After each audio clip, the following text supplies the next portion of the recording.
اللہ الرحمن الرحیم الحمدللہ رب العالمین وصلی اللہ علی محمد وآلہ الطاہرین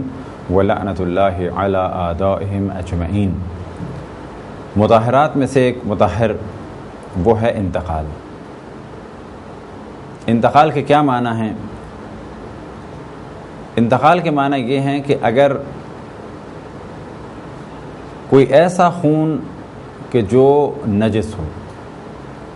مثال کے طور پہ انسان یا خون جہندہ رکھنے والے کسی جانور، اور خون جہندہ یہ کیا معنی ہے اس جانے پہلے بھی توجہ دلائی اور پھر توجہ دلا دیتے ہیں کہ ہر وہ جانور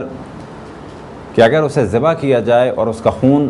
اس کی شہرک سے ذبح کرتے وقت اچھل کے نکلے تو ایسے جانور کو کہا جاتا ہے کہ یہ خون جہندہ ہے۔ بس اگر انسان یا کوئی بھی ایسا حیوان کہ جو خون جہندہ رکھتا ہو، اس کے بارے میں ہم نے توجہ دلائی کہ ان کا خون نجس ہے۔ اب اگر یہ نجس خون کسی ایسے حیوان میں منتقل ہو جائے کہ جس کا خون پاک مانا جاتا ہو، ایسا کون سا حیوان ہے جس کا خون پاک مانا جاتا ہو؟ تو جواب دیا جائے گا کہ ہر وہ حیوان کہ جسے اگر ذبح کیا جائے تو اس کا خون اچھل کے نہیں نکلے گا۔ مثال کے طور پہ کھٹمل یا مچھر، اور عام طور پر جب ذکر کیا جاتا ہے اس موضوع کا یعنی انتقال کا تو وہاں پر مثال بھی مچھر ہی کی دی جاتی ہے۔ تو یہاں پر مسئلہ اس طریقے سے ہے کہ اگر کسی انسان کا خون منتقل ہو جائے مچھر میں اور یہ مچھر کا خون مانا جائے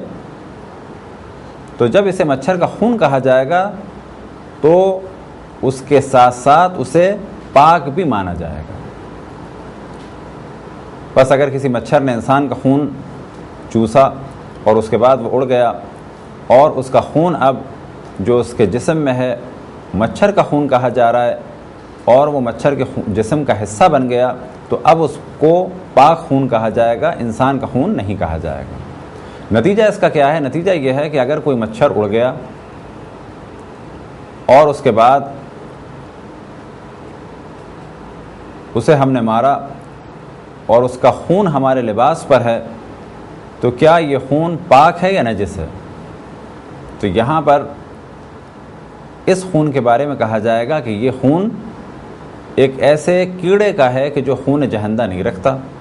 لہذا یہ خون پاک ہے۔ لیکن اگر مچھر خون پی رہا ہو تو جس دوران مچھر خون پی رہا ہے اگر اس مچھر کو فرض کریں کہ وہ ہاتھ پر بیٹھا اور خون پی رہا ہے اور ہم نے اسے مارا تو اس دوران اگر ہم نے اسے مارا یا اگر وہ ہلکی سی حرکت کر کے آگے بڑھا تھا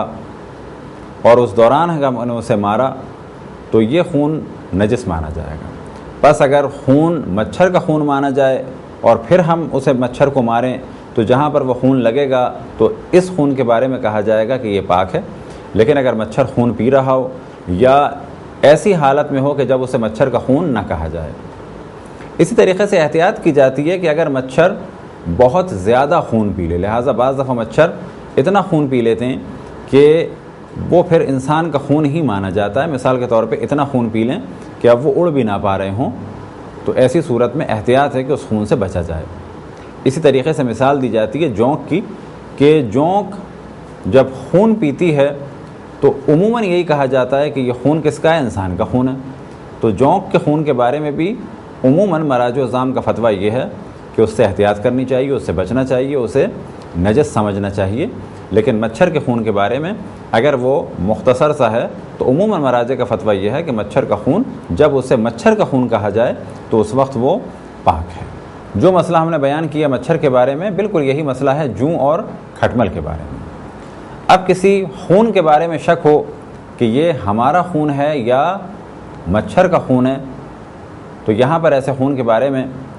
سوال کیا جائے کہ یہ خون پاک مانا جائے یا نجس تو کہا جائے گا یہ خون پاک ہے، کیونکہ یہاں پر دونوں احتمالات ہیں کہ یہ ہمارا خون ہے یا مچھر کا خون ہے۔ اسی طریقے سے یہ شک ہو کہ یہ مچھر آ کے بیٹھا تھا بھی ہمارے ہاتھ پر، آیا یہ ہمارا خون پی رہا تھا تو ہم نے اسے مارا یا یہ خون اس کے جسم کا حصہ بن چکا تھا اور یہ پہلے پی چکا تھا۔ اگر یہ شک ہے اور اس دوران ہم نے مچھر کو مارا، یا یہ کہ پہلے ہمیں شک تھا یا یہ کہ بعد میں شک ہوا کہ کون سا خون ہے، تو ان دونوں صورتوں میں یہ خون پاک مانا جائے گا۔ اس موضوع کا نام جیسا کہ آپ کے علم میں ہے انتقال ہے، اور انتقال کے معنی ہے کسی چیز کا ایک جگہ سے دوسری جگہ جانا، یا بالفاظ دیگر منتقل ہونا، اور اسی وجہ سے موت کے لیے بھی لفظ استعمال ہوتا ہے انتقال، کیونکہ انسان اس دنیا سے اس دنیا میں یا اس مادی دنیا سے برزخی دنیا میں منتقل ہو گیا، لہٰذا ہم لوگ عام حالات اور واقعات میں کہتے ہیں کہ فلاں شخص کا انتقال ہو گیا۔ بس اس موضوع کا نام انتقال اس وجہ سے رکھا گیا ہے کہ یہ خون جو انسان کا خون تھا پہلے نجس تھا، جب یہ منتقل ہو گیا ایک ایسے حیوان میں کہ جس کا خون پاک مانا جاتا ہے، تو اس منتقل ہونے کی وجہ سے اس موضوع کا نام رکھ دیا گیا ہے انتقال، کہ جو مطہرات میں سے ایک مطہر ہے۔ خداوند تبارک و تعالیٰ سے دعا ہے کہ بحق محمد و آل محمد ہمیں اپنے رسول، اپنی حجتوں، خصوصاً امام زمان علیہ السلام کی معرفت اور اطاعت کی توفیق عطا فرمائے۔ وصلی اللہ علی محمد و آلہ الطاہرین۔